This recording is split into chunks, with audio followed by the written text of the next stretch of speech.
HTML and CSS course. This course will be the first course of our CSS, which is the beginning of our CSS course.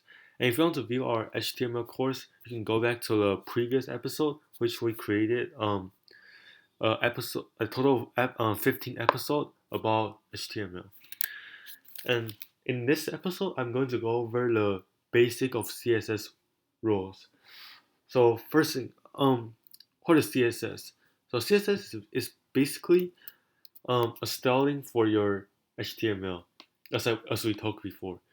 Although you can have a website that's only containing, only the word, which is a content, and contents of the website is very important, but it's to a certain extent. So let me give you an example. You can have a H1 and then some title like my website, and then you might have some word below, so a paragraph, and then I'll just create some words, and then you can obviously host this website. So 1 second.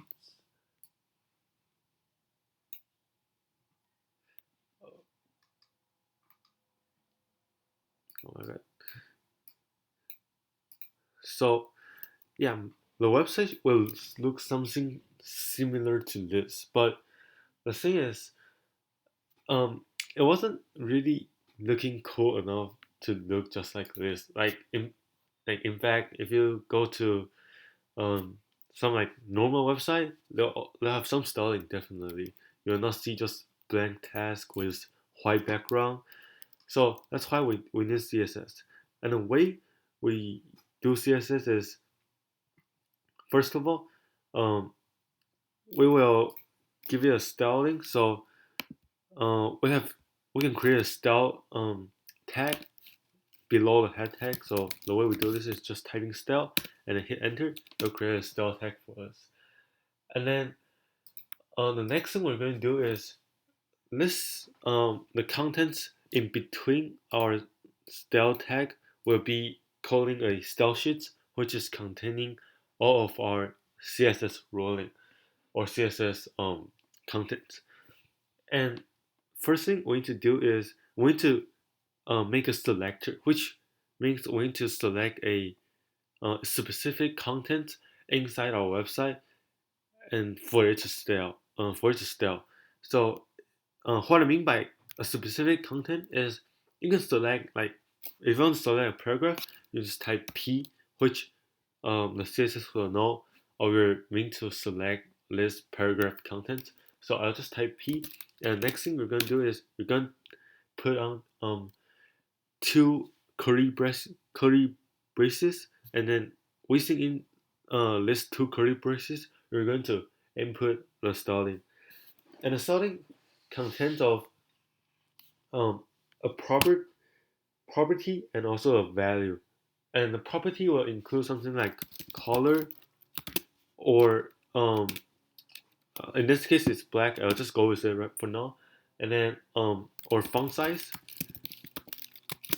or yeah, this is like one kind of font size. And then width, height, like things like this. I'll just quickly type it out.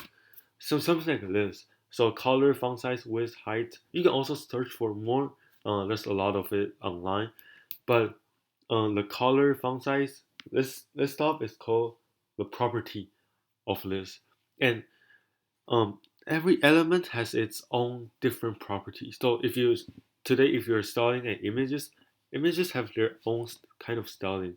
And then if you're styling a heading, you're going to have probably different kind of property for it. But for now, the basic property is basically the same. So, uh, and then next thing is the value. So the value is anything that's come after the property, and then you need to make sure you have a column in between your property and then the value. And then the value in this case for the color is black, but obviously you can change a different color. You can change it orange. It becomes orange, and you can change it blue, and I'll show you how it looks like. So let's save this. Let's go back so you can see every word in paragraph becomes blue. So that's one way to change it, and you can also change your font size, obviously. So let me change to like 100 pixel. It might be very big. Let's see, yeah, very big. So yeah, you can style it up, and then width and height. You can also change it whatever you want. And then the next thing, we can do the same thing for the heading too. So in this case, we'll just say h1, and then we'll have an open curly braces and closing curly braces, and then we're going to have couple property in between that. So in this case, I'm going to give it a text align. I want to make it on the center, so I'll just type center, and then I'll give it a color of I'll say I'll give it a color of, let's see, yeah, I'll just go with green.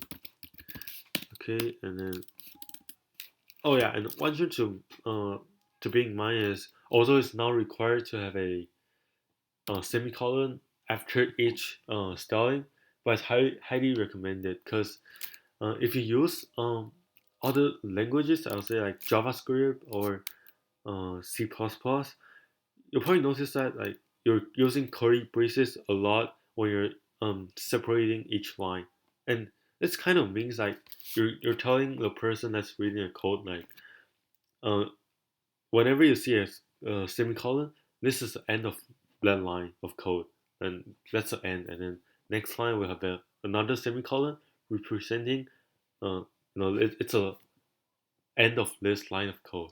So it's kind of like making it more organized. Although like it still work if you didn't have it, but you should always have it as a habit.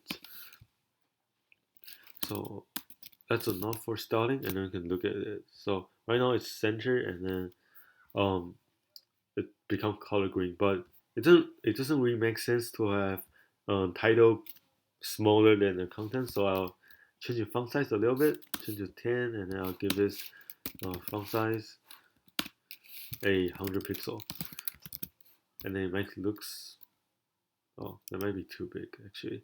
So yeah, 50, and then I'll give it like a 25. That should looks pretty good. Yeah, and it looks pretty good. So that's all for the first episode of CSS, and thank you for listening. I'll see you in the next episode.